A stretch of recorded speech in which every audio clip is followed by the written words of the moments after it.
इस बजट में लद्दाख को तकरीबन 6000 करोड़ की एलोकेशन किया गया है। तकरीबन इतना ही पिछले बजट में भी इतना ही एलोकेशन किया गया था, लेकिन इसको रिवाइज टाइम पे इसको 4500 करोड़ तक जो है इसको महदूद किया गया। उसका रीज़न ये बताया गया कि वहाँ पर जो है ख़र्चा कम किया गया है। मैडम, लद्दाख का जोग्राफिया हालात और मौसमी हालात ऐसा है कि वर्किंग सीज़न जो है वहाँ पे बहुत देर से शुरू हो जाती है।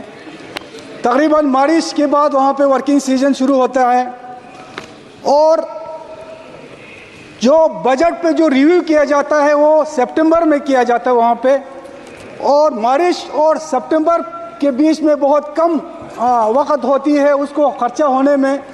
बिलिंग प्रोसीजर जो है वो तैयार नहीं होती है सितंबर तक, तो रिव्यू के वक्त जो है वो एक्सपेंडिचर जो है वो सामने नहीं आती।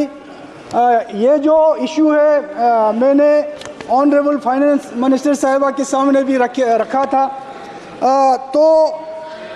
इसमें जो रिव्यू है जो सितंबर में रिव्यू किया जाता है उसको अगर नवंबर दिसंबर में अगर लद्दाख में रिव्यू किया जाए तो दिसंबर तक जो है बिलिंग प्रोसीजर जो है वो पूरा कंप्लीट होती है और पूरी तरह जो एक्सपेंडिचर जो है वो सामने आ जाती है। तो उसकी बेस पे, क्योंकि एक्सपेंडिचर की बेस पे जो है वो 6000 करोड़ जो अनाउंस होता है उसको रिवाइज करके जो है वो उस रकम को कम किया जाता है।